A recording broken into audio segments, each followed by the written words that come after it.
This is the 2024 BMW X3 xDrive30i. Is it the ultimate luxury compact crossover SUV? Hey everybody, it's Tom from Vehicle Visionary. I hope you're having a great day. Today I'm at Orr BMW in Shreveport, Louisiana to give you the details on this model. As always, if you want to know more, check out the link down in the description of the video to the Orr BMW website. And as far as our lighting goes, it's going to be full LED. We're also going to have your typical double kidney grille right here. We're going to have the forward-facing camera right there, and then active air curtains on both sides of the front end in this area. That's going to help with aerodynamics. And obviously gas mileage. You'll also find the shadow line package. So you're going to see a lot of that same look with the blackout, the black trim right here, the gloss black all over the vehicle in a multitude of areas. Being the xDrive, it's going to be all-wheel drive. But we're going to have some different numbers to talk about here with our tire and wheel setup. 245 on the width with the front tires, a 40 series sidewall wrapped around 20-inch wheels. When we move to the rear, we're looking at 275 on our width, 40 series sidewall wrapped again around the same 20-inch wheels. So that will be the differences where that is concerned. And here is your remote. You can see what all is here. You do have remote start. All of those great features are here on this model. Heated, power adjustable, and power folding. Side view mirrors. You're going to have the turn signal indicators built in. You can see the camera right there. Obviously, all of that is going to function as expected. We'll have roof rails up there on the top, and it's hard to see right now, but I'll give you a better view from the interior later on with the panoramic sunroof. And we finish things off here with the shark fin antenna. You're going to have your rear roof spoiler that allows air to be channeled over the rear window. That helps keep that cleaner when you're driving down the road. But when a situation arises and you need to clean it, well, you'll have your rear window wiper right there to help out with that. Obviously, we're going to finish things off with the LED taillights back here. And let's take a quick look here into the exhaust, because one thing you don't see on a lot of vehicles these days is that the exhaust outlets and the exhaust itself are actually connected. One of my favorite features here with the BMW models that you typically see is that you can pull on the hood release 2 times, and that allows you to just walk up here and open the hood. You don't have to search for any kind of a release, just a nice little convenience. Obviously, it's going to have the struts to help bring it up and keep it up. Under the hood is the 2-liter inline 4-cylinder. It is a twin-power turbocharged setup. It makes 248 horsepower, 258 pounds-feet of torque, and it's mated to an 8-speed automatic transmission. And let's take a quick look at our MPGs. 21 city, 28 highway, 24 combined, and 4.2 gallons of gas per every 100 miles driven. And since we're talking about gas mileage, let's also give you some information you don't normally get in these car review videos. First of all, you're going to have a fuel tank that does not have capless fuel fill. You have the what I call old school gas cap. I do prefer that over capless fuel fill personally. And if you're wondering, you're going to be filling a 17.2 gallon gas tank. And as we move on to the rear back here, when it comes to accessing the rear cargo area, there are a number of ways to do that, including the hands-free motion sensor down here under the rear of the vehicle. If you wanted to tow with your X3, it will tow up to 4,400 pounds, which is fairly respectable. When it comes to cargo capacity, you're looking at 28.7 up to 62.7 cubic feet. You will also find the cargo cover right here. They can conceal things away in the rear cargo area if so desired. That is easily removable, by the way. That way you can take full advantage of all of the available space back here. And you will find the hangers right here as well. There's going to be one right here. And obviously you have the 12-volt power outlet right there that you can take advantage of for powering whatever you need to. A little bit of storage over here on the side as well. And here's how things look with cargo capacity maximized. And this isn't the only setup you have here. In fact, you could leave one side of these seats down. It's a 60-40 split, so you could leave one side or both down, but that's not all. There is also a release right here where you can create a pass-through. and still have room for 2 passengers. And let's talk about what your rear seat passengers will find. Besides a very nice contrasting color back here with all the materials, there are comfortable armrests. And for a compact crossover, or should I say a luxury compact crossover, let's get that right, large door bins on these rear doors, a little bit larger than what you're going to see on most models. That definitely makes a difference. And if you're curious, while these seats don't recline back any further than they already are, that's as far as they go, they do have some recline built into them. Also, the fold-down armrest right here, it does have the cup holders built in, but when they're not being used, well, this is easy to use as an armrest. And on the rear of the center console, something that a lot of people are interested in, it's all here. Air conditioning vents, and we also have some connectivity down there in the form of USB ports. We'll also find some storage capabilities on the back of these rear seats on both sides. And here is our panoramic sunroof. This is the shade that can be drawn forward or back, depending on what you want. But you can see it is a nice large panoramic sunroof. That front portion up there will tilt and slide open. And for those who are patient enough to wait, instead of asking in the comment section what the price of the vehicle is, I'm going to give it to you. $60,055. If you need that $55 to get over the hump, just let me know. I'll come in and give that to you when you come in and buy this X3. And as you can see, the seats are nice looking, very comfortable. Bolstering is good here. That's good for driving spiritedly, especially for the passenger, because they're not as aware of what you're doing as the driver necessarily. And we have the thigh extension on both seats. Now, that's the only manual adjustment on these seats. You have power adjustable seats, and the adjustments are on the side of the seats as opposed to being on the door panel over there. You also have lumbar support. All of that's going to be here. They're heated as well, but heated only, not ventilated. We need ventilated this time of the year in Northwest Louisiana. Here's your glove box, and we'll work our way over here to the driver's side door panel, where there's a few things we won't see on the passenger side, including 2 settings for seat memory. We'll also find all of the typical features and functionality here for windows and mirror controls. It's all going to be here. And here's how you're going to control your headlights, all the lighting on the exterior of the vehicle as far as your headlights and taillights go. And speaking of lighting on the exterior of the vehicle, that myth that BMWs don't have turn signals, well, guess what? Here they are. I guess that shows that it's not the vehicle that's at fault, is it? Sounds interesting. Sorry, just having a little fun with you, even for those of you who don't use your blinkers when you're driving down the road. But they're not just BMWs, that's a fact. And we have the control right here. Well, you know what that is, for controlling the front and rear window wipers.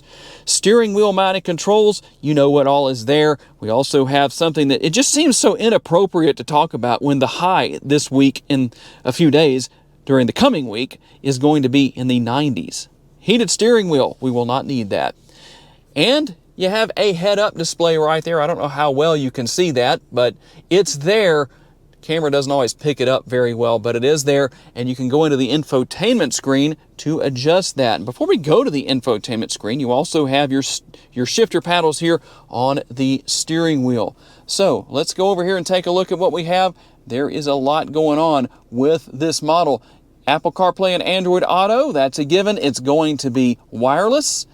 For those of you who want to know if you have built-in navigation, you do. But if you want to use something off of your smartphone, well, you also have that option.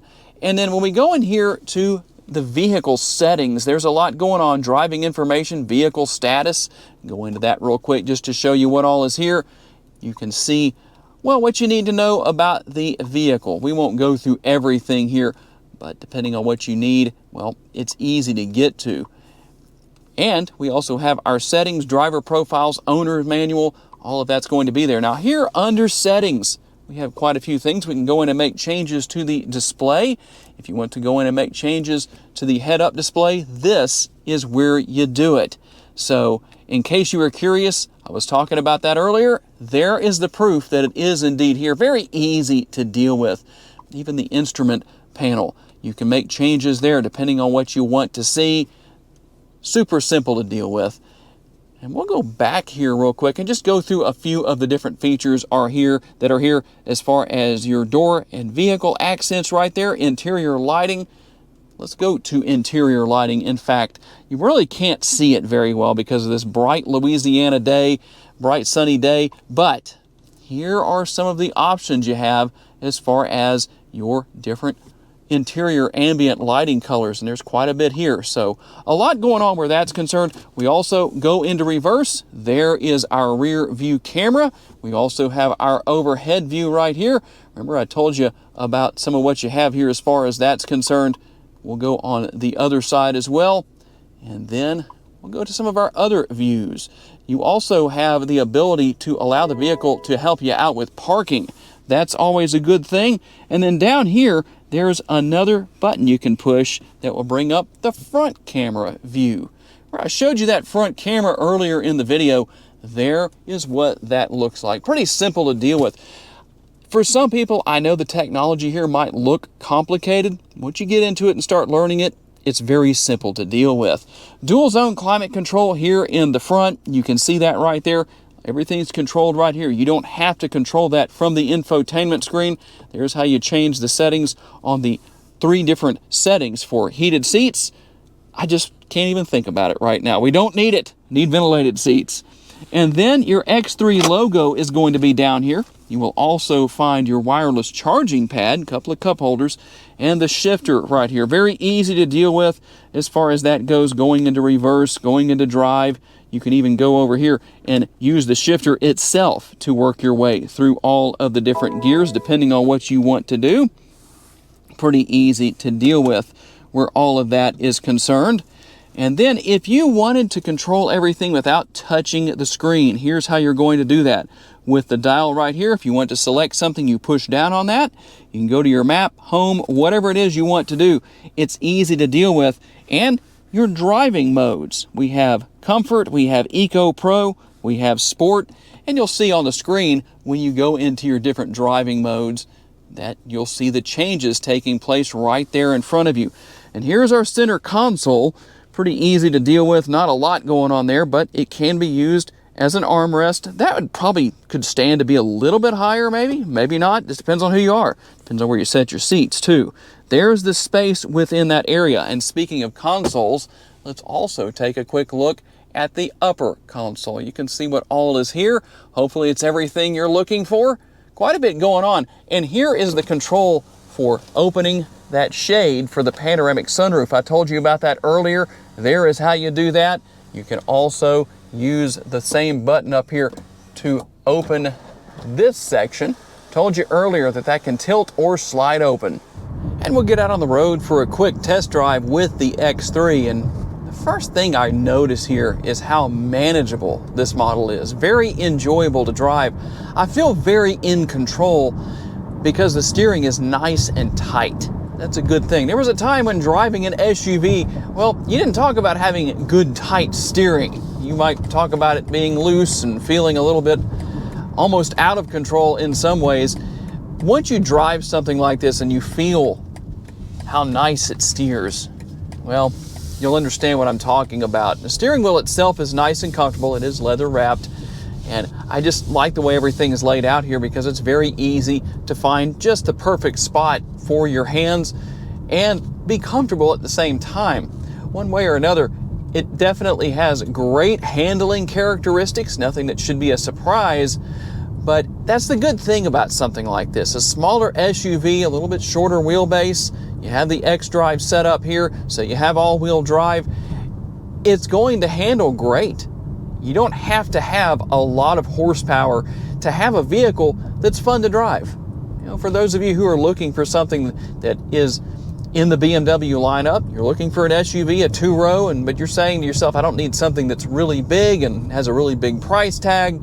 Well, this is a good option for you. And when you go into sport mode, well, you can have a little more fun. I can feel a little bit of a difference even at a lower speed here. The speed limit on the road I'm on is only 30 miles per hour. And I have good brakes too. If I need to hit the brakes because somebody pulls out in front of me, just like that guy did right there, took the turn a little bit too sharp. Not that big of a deal. He wasn't that close, but it's a good thing I was driving the speed limit, or that would have possibly been a little closer than it needed to be. But that's just part of it. driving in Louisiana, or at least here in the Shreveport area, if you want to learn to be a defensive driver, this is a great place to do it. You'll definitely learn quickly. And a comfortable ride quality, at least by my standards. And I know a lot of people are going to have varying opinions about things such as the ride quality. Well, it depends on what you're used to. What are you stepping out of? What are you used to driving? You might step in here and say, Tom, you really underplayed how comfortable the ride quality is. Somebody else might hop in and say, well, it's not quite as smooth as you made it sound. It just depends on what you're used to, but you need to get into these vehicles and drive them for yourselves. That definitely helps out. I am very comfortable, not only because of the seats themselves, but there's plenty of room here. That's always a benefit. Even in a compact crossover like this, you still have ample space, and you can obviously adjust these front seats as driver and passenger, depending on what you need to do to get comfortable as well. Technology, easy to deal with, easy to learn. Brake pedal and gas pedal are both very easy to manage. So really a very well-balanced vehicle. And I know there's going to be people out there that say, you know, 248 horsepower is just not enough for me. Well, there are other models you can choose from that definitely make more. It just depends on your personal preference. For those looking to save some gas money, well, a little less horsepower can help out with that. So tell me what you think about the 2024 BMW X3. Is it the ultimate compact luxury crossover SUV? Tell me what your thoughts are. Tell me if you plan to buy an X3 for 2024 and how you plan to spec it out. I do want to say a special thanks to my friends at BMW for loaning me this X3 for the day so I can tell you all about it. And a special thanks to each and every one of you for being kind enough to give me the opportunity to give you a vision for your next vehicle. If you enjoyed this video, please be sure to hit the like button. That helps me out a lot. Make sure to subscribe if you haven't done so already. And if you would like to learn about additional vehicles you may wish to consider purchasing, check out the video that's on the screen right now, and I will see you there.